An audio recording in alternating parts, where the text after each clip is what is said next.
My name is George Latimer. I'm Westchester County Executive, and I'm here with the Mayor of New Rochelle, Noam Bramson, and the owner of Eden Wok Restaurant here at the restaurant in the north end of New Rochelle, Wackygill section, as it's often known, on North Avenue. This is a place that at various times both Noam and I have been in before. I don't think you've ever had dinner or lunch here with so many people watching our every move, no. But that's the story of today.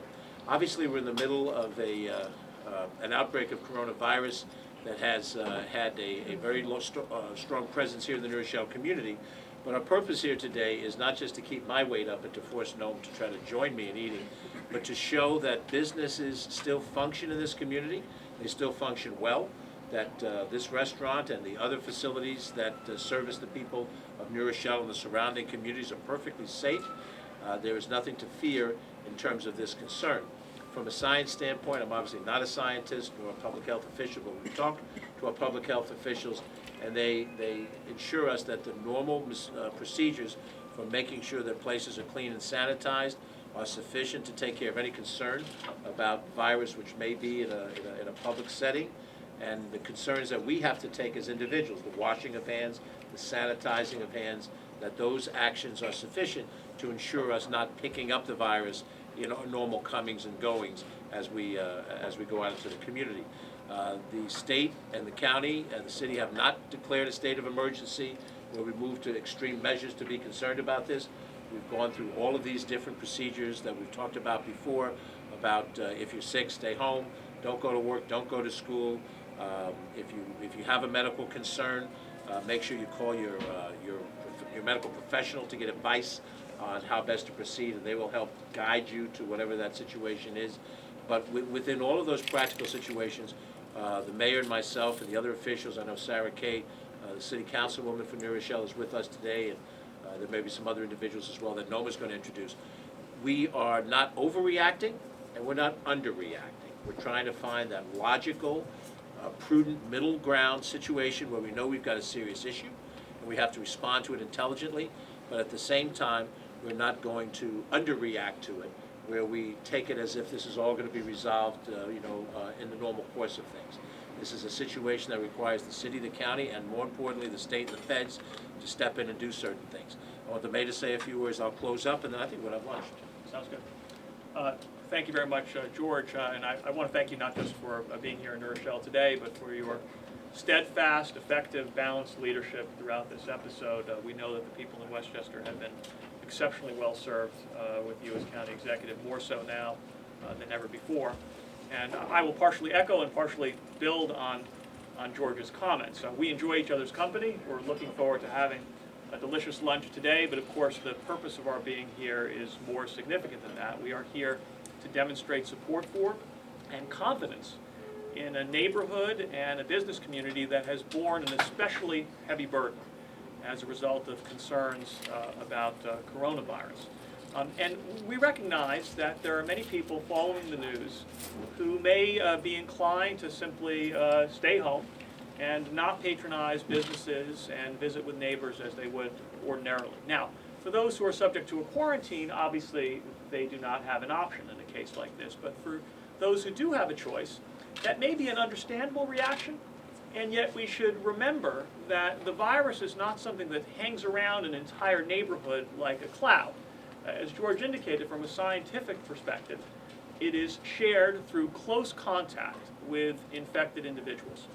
And of course, it's up to every individual to make their own judgment about the risk tolerance that is appropriate for themselves. But I think we all also recognize that if we take risk avoidance to an extreme, it becomes self-defeating. It becomes disproportionate to the real threat. And just to use an example, we can avoid any chance whatsoever of a car accident by never driving and never being on the road, but most of us would not accept that trade-off. For George and myself, this is an easy call. We have an opportunity to have a delicious meal. We have an opportunity to support a great business that's represented here by Josh. We have an opportunity to support an entire business community and an entire neighborhood.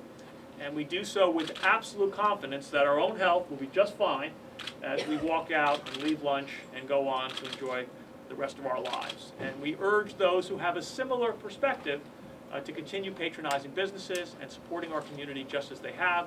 This is a time for our community to come together and do what we need to do to support each other. Thank you. Before we open it up to questions, I'd like to touch on two more things. The first thing is that because of the size and scope of the concern, the state of New York has now taken over the primary responsibility for much of the decision-making on issues of testing, on release of information about the results of testing, announcements of how many individuals and where they have been infected.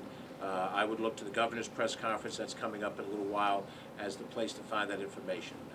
At some point in time, I've been delivering that information on behalf of Westchester County, but now, again, given the size and scope of this, we defer to the state government and the State Department of Health, which has the authority not only to deal with the general portions of government that both Noam as a mayor of the city and myself as a county executive have authority, but to deal with issues that relates to schools. Some schools have started to close. There was a conference call a little earlier today where the state gave direction to school superintendents, and I'll have to defer to whatever was said at that conference and what I assume the governor will touch on in his press conference, which will occur a little bit earlier this afternoon. We are making available to the state health department the resources of the county health department and those resources of the community to enforce the various orders that come down from the top and to try to implement them intelligently and effectively. The state has established their operations center on health here in New Rochelle. I think we're probably going to stop by and visit it either together or separately sometime later this afternoon to see how it's operating and to determine what the interaction is between the county health department, which does have operations here in New Rochelle as well as elsewhere, and what expectations there are for the city of New Rochelle. The city does not have a health department as such. We have some functions that might lend themselves to support when we're trying to make sure that we enforce the self-quarantine. There may be law enforcement elements of both of our two governments that will fit into play, but all of that will be directed through the state advice and the direction that we have. I've been joined by our Deputy County Executive, Ken Jenkins, who is with us here today, and we also have our Emergency Operations Center in effect in Hawthorne, where we're coordinating information as best as we can. It is the county that is operating a hotline for those individuals who have been quarantined and have questions that are germane to a person who's being asked to self-quarantine. They can call that number. I believe you have that number already released, and then folks can reach that one. And we are going to try, to the best of our ability, to let the medical professionals decide those decisions, not those of us who are general government who try to make what we think are intelligent decisions. You know, you're going to hear things out of Washington, D.C., you're going to hear things out of Albany. Our job as local officials is to figure out how to protect our residents within the context of what our authority is and how we can mesh that authority with greater authority. We take this seriously, but we don't take it recklessly. One more point to make. We're here in this restaurant because there has been, whether it's in the rumor mill or out there in social media, signs of generic prejudice that's being extended to members of our community family. And not just the community of New Rochelle, but the community of our society. People who react to the fact that this contagion began in China and are reflecting anti-Asian attitudes. We see that because the original person, the indexed patient, comes out of the Jewish community here in New Rochelle, that there is a flare of anti-Semitism that attaches to the response.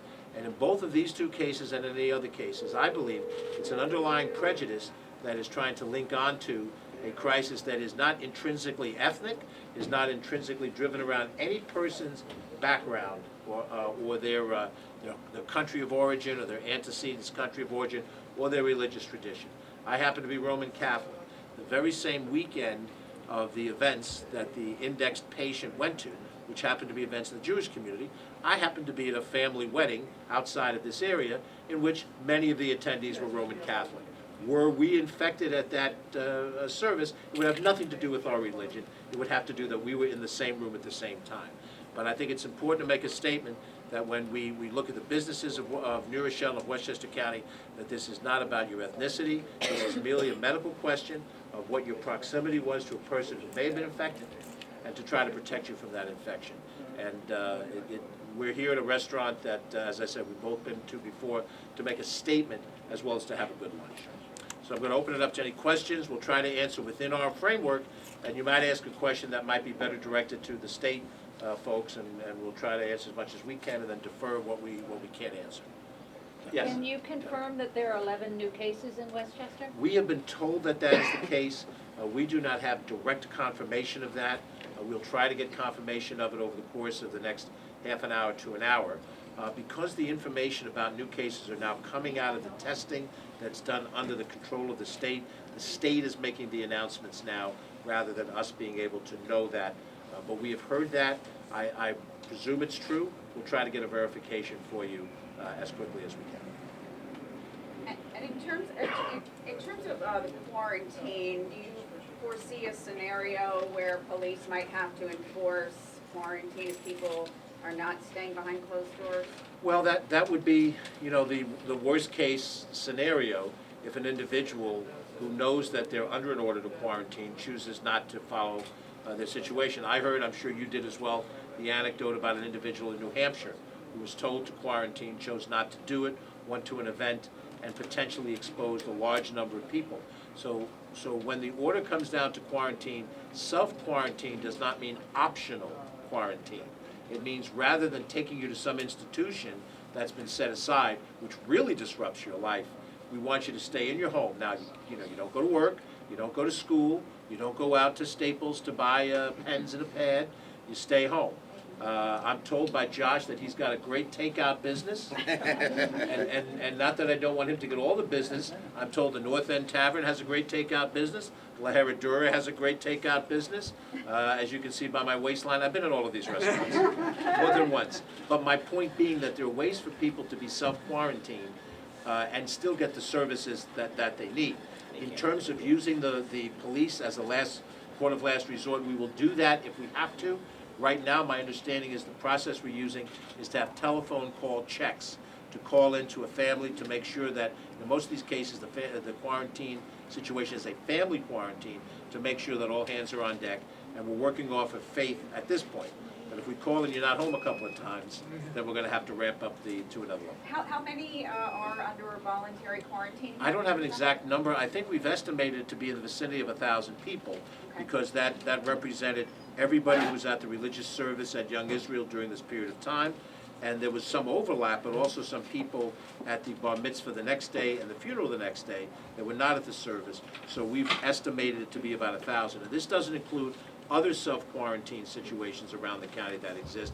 If my number is slightly inflated, it might be, but I think it's relatively speaking in a reasonable time frame. And if I'm corrected by state officials, then take their number, not mine. Tony? If I could ask Josh, Young Israel of New Rochelle is just down the street. Has the quarantine impacting people who attended events there on that pertinent weekend, is it affecting your business? Have you had some cancellations? Are people picking up to take to their friends who are home quarantining? What have you seen? So business has been, slightly down, but we are doing a lot more deliveries than normal. And as I coined the phrase, drop and dash. Drop at your front door. As soon as I leave, you're more than welcome to open the door. They're concerned for my safety, I'm concerned for their safety. So you have been making deliveries to the folks in this neighborhood? Yes, that is correct. And where do you leave the package? On the front door? Unless you have a side door entrance. Sorry, if I Happy could to. ask Tony, the do you want to mayor- follow up? Yes, please. If I could ask the mayor, trying to balance what you said here today with what I believe is a decision to postpone your State of the City address. Can you walk us through the thinking there? Sure, and I'll be honest, that was a close call for us. So to be clear, the State of the City is quite different from dining out at a restaurant. This is an event that brings together 300 or 400 people in an enclosed space at City Hall. So we did take guidance from public health professionals in making that choice. But another factor for us, frankly, was just organizational bandwidth. For a city of our size, the State of the City is actually a big production, requires a great deal of my own mental focus and attention, and we didn't want anything to distract us from what should be our chief priority, which is making sure we're dealing with the public health challenges that New Rochelle is facing. So putting all that together, it just seemed like the wise decision to postpone the State of the City. So who is making phone calls? So if there are 1,000 people who are is it called a voluntary self-quarantine? Self-quarantine. It's voluntary in the sense that we are asking you voluntarily to stay in your home. It is not voluntary that you be quarantined. It is a mandate that has come from the state. Now, they have determined that the people that were exposed over that weekend and these 3 particular events could be highly contagious. And I guess they make that decision on the basis of what the events are. If you were at an event like a wedding or a religious service, you would naturally intermix with other people like a cocktail reception would. And so you don't know who you've actually interacted with. So, you know, the direction to us was to quarantine, self-quarantine the group. As far as who's making the phone calls, right now it's the healthcare professionals that are doing that. And you know, we've heard, you know, the rumor mill runs rampant. We've heard all kinds of rumors, many of which are untrue. But we've heard some rumors that some of the individuals have decided individually to go out in the community just to do 1 or 2 little things. And we're trying to make sure we get the message to everybody using emails, as we do have a list of that, to communicate to a group of people. Do not leave your home, because even if you go across the street to the ATM, you could interact with somebody. You might leave something on the surface of the ATM machine. You know, who knows? You know. Please do. Yeah, if I could, I just want to add, we should recognize that for those who are subject to a quarantine of this kind, it is an enormous burden, enormously disruptive to their lives, to be pulled out of work, to be pulled out of school. And that's separate and apart from the emotional challenge of being concerned about the health of one's family, one's friends, one's neighbors. Having said that, I have been enormously impressed by and grateful for the calm and composed way in which this community has confronted that challenge. I think those who are subject to the quarantine, by and large, understand that it is necessary in order to safeguard public health, and everyone is doing their part. And so, as the county executive pointed out, while we still must be prepared to do whatever we need to do in order to enforce that quarantine, our experience and my expectation is that almost everyone who is subject to these rules will do so on a voluntary basis, out of a commitment to the common good and out of a desire to protect their own families and their own neighbors.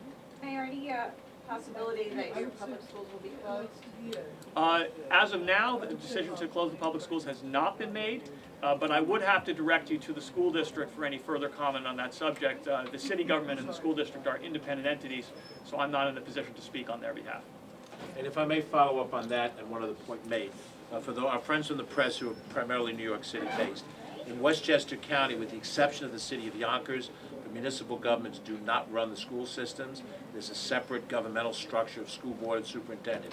That is not true in the city of Yonkers. That is one of the cities in New York State where the city government does make the determination through the superintendent of what happens in the schools. I want to address one other thing you raised about the Tony raised about the postponement of the State of the City message.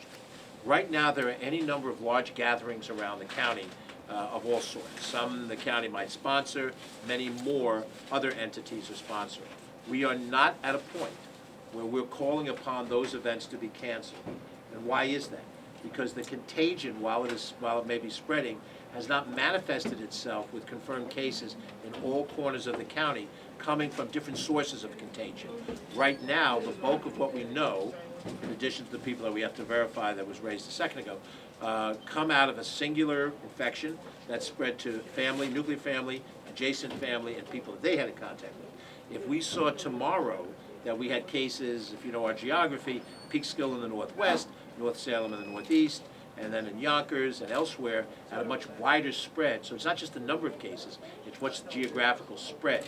If we saw an across-the-board geographical spread, then we would move to the next level of discussion about broad-based events that might be held in other parts of the county, centrally in White Plains and elsewhere. We haven't reached that point yet.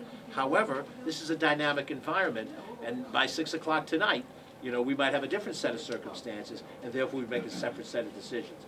But for right now, the other events we have ongoing, we have a very prominent basketball tournament going on at the county center, high school basketball, to determine who is the champion of the different categories. That's going to continue as we see fit. We have a women's empowerment conference scheduled for a week from tomorrow.